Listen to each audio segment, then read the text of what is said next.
demonstrations. In the normal course of events, it's the demonstrators who come off first. But for many people in Chile, normal life stopped almost 30 years ago. That's particularly true for the older demonstrators here. People who during all that time have opposed General Augusto Pinochet, the man synonymous with modern Chile, who is now under official investigation. Some of the former military dictator's opponents are wondering whether he will be tried for his alleged abuses of human rights, the legal process becoming ever more complex and drawn out. They've been waiting a long time for what they perceive to be justice. In March, there was a setback. Chile's Court of Appeals ruled that Pinochet could not be charged with murders and kidnappings committed during his 17 years in power. It was just the latest in a stream of setbacks for investigating Judge Juan Guzman. But the blow was softened by the court's decision that the former dictator could be charged with covering up such crimes committed after his coup in 1973. Here at Cuesta de la Barriga, 6 badly decomposed bodies were discovered after an anonymous tip-off. Judge Guzman saw the gruesome discovery as a positive sign. Lo que sí, la gente está colaborando, la gente está actuando de una manera muy humanitaria. Which is important because this will calm the public. Finally, there will be more families who can bury their loved ones. After waiting all these years. And this will help them achieve closure. For the families of the disappeared, obtaining justice is as important as finding the bodies of their loved ones. Supporters of Pinochet, who's 85, say he's too ill to stand trial, there's no evidence anyway, and whatever happened was part of a war against subversives. His support is widespread and led by powerful and influential figures, ensuring that the struggle to get him to trial will be long and hard-fought. The former military dictator is said to have had minor strokes and to be suffering from diabetes and moderate dementia. So it really is a race against time for his opponents to get him into court. When Pinochet overthrew the elected left-wing government of Salvador Allende, many Chileans welcomed him as a savior fighting communism and economic collapse. But as with so many rebellions by both left and right, the new authority was consolidated by widespread brutality. Eventually, after growing pressure, Pinochet officially handed power back to a democratic government. His supporters think he should be left alone now and are optimistic about the latest court decision. Estas cosas nunca se deben considerar ni como victoria ni como derrota, porque nosotros siempre hemos planteado que este es un tema político, que no debería estar ventilándose en los tribunales, y menos una situación que ocurrió hace casi 30 años atrás.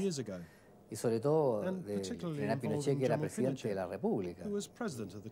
Pero lo tomamos como un trámite más dentro del sistema jurídico vigente y esperamos que esto se solucione a la brevedad.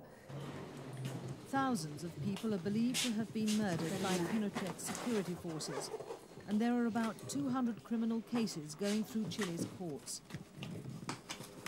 The most notorious concerns the Caravan of Death, when officers traveled the country shortly after the coup and killed more than 70 people.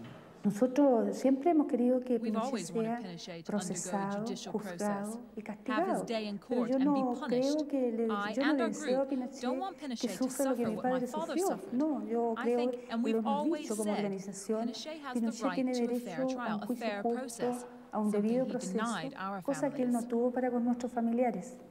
After the return to democracy, the civilian government established a Truth and Reconciliation Commission, which gave official backing to the many allegations of torture, disappearances and deaths under Pinochet's regime. But it was his detention in Britain in 1998 at the request of a Spanish judge that really got things moving. The judge wanted him extradited to Spain because of the disappearance of Spanish nationals, but last year Britain sent him back to Chile to face his opponents. No descansar jamás. We will never rest until we achieve truth and justice in our country. These communist demonstrators commemorating their comrades were not alone in being targeted as Pinochet's subversives. Even people who made cultural visits to Cuba were singled out by the dictatorship. Pinochet became president and later senator for life, with associated immunity from prosecution. But that privilege was taken away by the courts last year. His supporters say he merits better treatment. Some have said he's guilty. He's not guilty at all. He's a former president of the country. He deserves the respect and dignity owed him, something has been denied since this judicial process began. When Pinochet was under house arrest in Britain and the world was debating his fate, supporters as well as opponents said Chilean justice should be given the final decision. So Pinochet went back. Human rights organizations around the world applauded his detention and return for possible trial, saying it was a sign to despots everywhere that their power was limited and they would all eventually face justice. Pinochet's opponents are optimistic. I think if things continue in the way they have, and if the trial of the caravan of death continues expeditiously and quickly, Pinochet could be implicated in the coming months. And I'm convinced if this is so, he will be found guilty. When the current Chilean president visited Washington's White House this month, he said the Pinochet case was not discussed because it's a domestic matter. Many Chileans certainly want to keep it that way. But the outcome will be keenly watched around the world, both as an indicator of Chile's democratic credentials and as a possible warning to any country's leader thinking of committing or covering up abuses of human rights.